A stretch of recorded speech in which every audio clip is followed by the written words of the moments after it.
No, you tripping. Dang. You said you could do what with a tomato? No, thank you.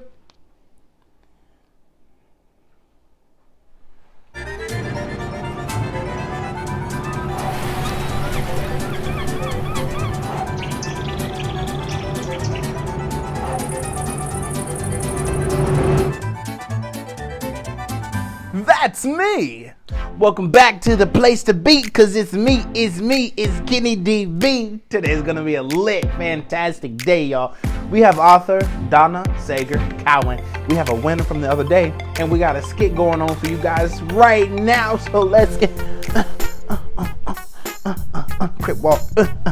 Crip walking off of here. Dan, he has so much potential. Sis, how many times must I tell you? We don't fall in love with potential. Has he shown you any red flags?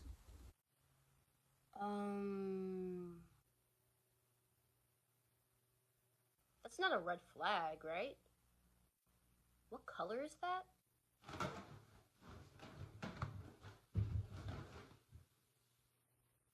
I think it's more of a maroon.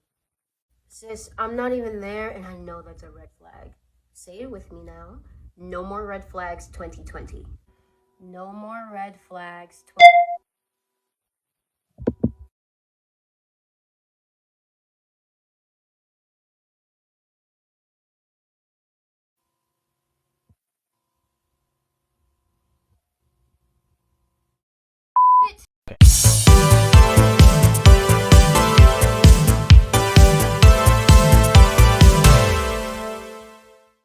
All right, let's get into what is relevant today.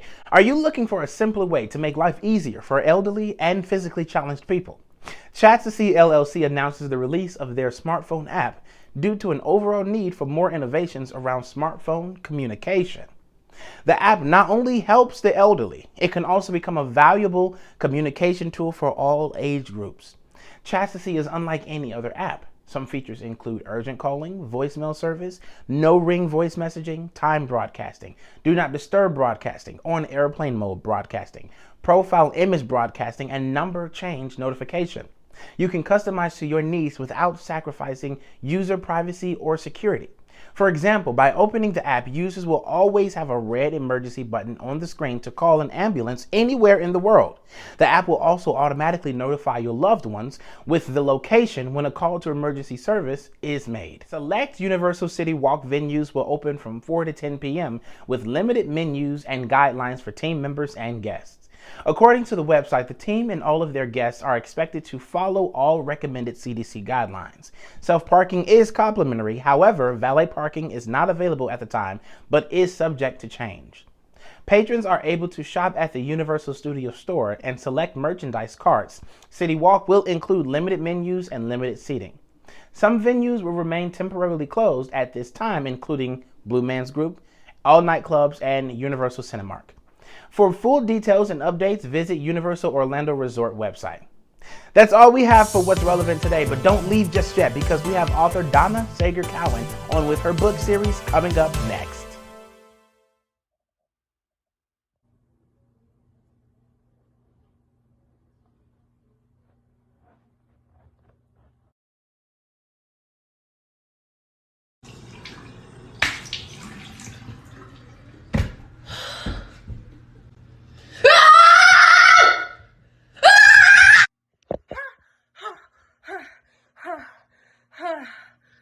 Oh, thank God. I am not a good-looking guy. I beg to differ. All right, we are back here on Elevate and introducing our guest, Donna Sager Cowan. How are you doing today? I'm great. I'm so happy to be with you. You know, it's the Superhero School series. The first book is With the Courage of a Mouse, and it introduces Kat and Simon. They are a cat and a mouse, respectively. They come from two different worlds, and they meet unexpectedly trying to go to superhero school to become superheroes. And they have to learn to be friends. They have to learn to accept each other, and they have to learn what about the things that they've learned in the world that maybe isn't exactly true, and how to get along with everyone else. It's a very uplifting story for middle grade children from about 7 to 12, trying to get them to build their own self-esteem and realize that we all have that superhero inside of us. When did you first realize you wanted to become a writer? Well, I really realized it pretty young. I was about 5 or 6. I had taught myself to read because I was in such a large family. By the time they got to me as the youngest, it's like they were a little tired of kids. I felt like I was playing this game of catch up with my brothers and sisters. And so when they went to school, the only thing I could figure out is they did because they'd learned to read. And so I taught myself to read. I would swipe their books and teach myself to read.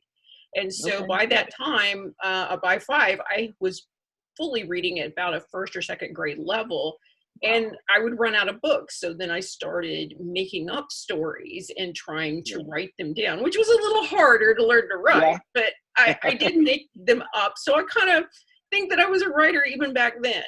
Well, when did you write your first book? I have been probably writing throughout my whole life. It's just that I really never thought that anybody would care about my stories. So I really never tried to publish them. I've been, writing, prolifically for probably the better part of my 60 years. And as I have boxes and drawers full of stories, but I just didn't think they were good enough. And then I decided, well, who was I expecting to tell me that they were good enough? And finally realized it had to be me. It had to be me accepting that I was good enough and just put it out there and see what happened. And it's been an amazing ride. I put out the first book with The Courage of a Mouse almost 2 years ago, and followed up this year, in late 2019, with The Curiosity of a Cat, which is the ongoing story of their adventures in trying to become superheroes. They go on a plane to learn to fly like superheroes. They're going to go skydiving, and we have a mishap with the equipment. And of course, Cat and Simon end up in the jungle and find a huge mystery that they have to solve in book 2, with some animals that are being trapped and sold to zoos. So it's pretty exciting. I try to keep it light and flowing and interesting for kids of that age group. We'll be right back with more from Donna Sager Cowan. You all are entitled to some great entertainment. Be sure to like and subscribe to see future shows. And please, click that notification button. We are back. Now let's hear more about this fantastic series. Well, there is a reason that I chose animals. I have several grandchildren, and what I discovered really early in making up stories at bedtime for them is that they identify with animals because there is no culture, there is no skin color, there is no hair color, eye color. They can literally see themselves in any animal. They don't have that removal, that's not me. So that was purposeful. Now, as far as the storyline, that was actually quite fun. Again, as I was making up stories, my youngest granddaughter asked me about my actual cat and what I thought that she did at night when she was gone all night and then she'd come back exhausted. And I came up with this story that she was out saving her friends because she was a superhero, and she was taking care of her animal friends and their problems. And so they loved the story. They encouraged me to write it, and we had to go all the way back to the beginning for Kat and how she became a superhero. And so we had to give her, a few challenges, and we wanted her first challenge to be, what was the hardest person to make a friend with, and it had to be a mouse. What does your supporters think of your writing? Well, the support has been amazing, and I have kind of gotten support from across the board. I've gotten a really good response and support from schools and from the specific age group, the 7 to 12-year-olds that I'm writing for. I'm also getting a lot of support from teachers and administrators and librarians, but also from parents. I have parents contacting me that, they have either purchased my book, at a live event that I was at, or, through my website or through Amazon or one of the other retailers. And they are amazed. They were a little surprised at what's included. You know, it's a very fast-paced ride. We keep the story moving along as quickly as possible. I did kind of diverge a little bit from the typical middle grade book, whereas I added illustrations.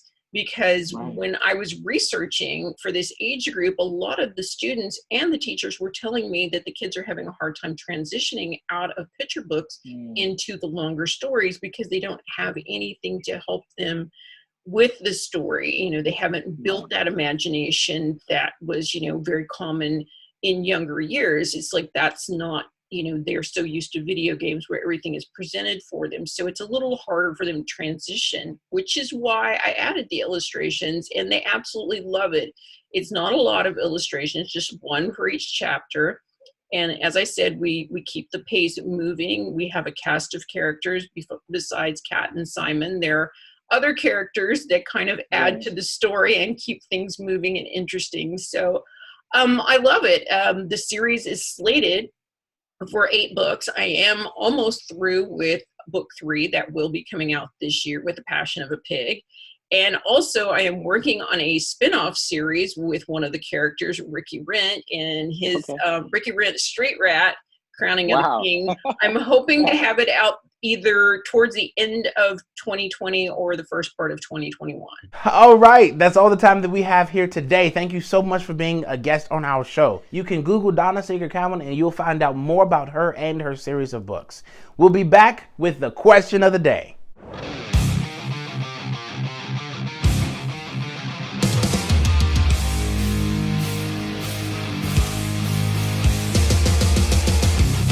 We fall in line for another time and pretend that everything is fine. Now is the time to stand and fight, to take the night.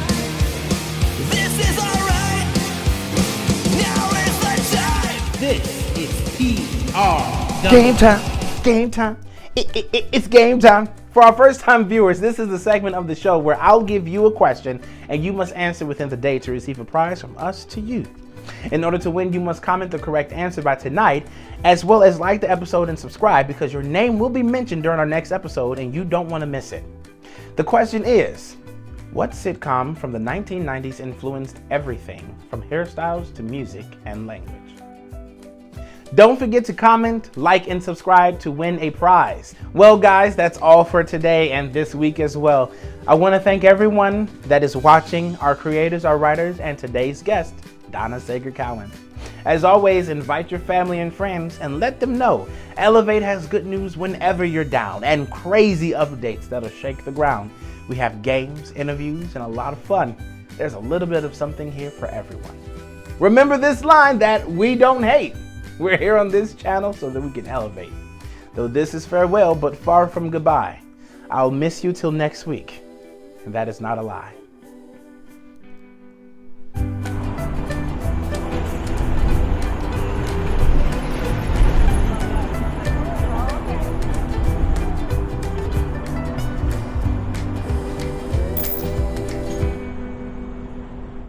Go and get me something to eat. Gonna go out of here and get me something to eat, cause I ain't got nothing else to do today because I done finished my shows for the week. Get me something to eat. Get me something to eat. Yeah. What are you still doing here? The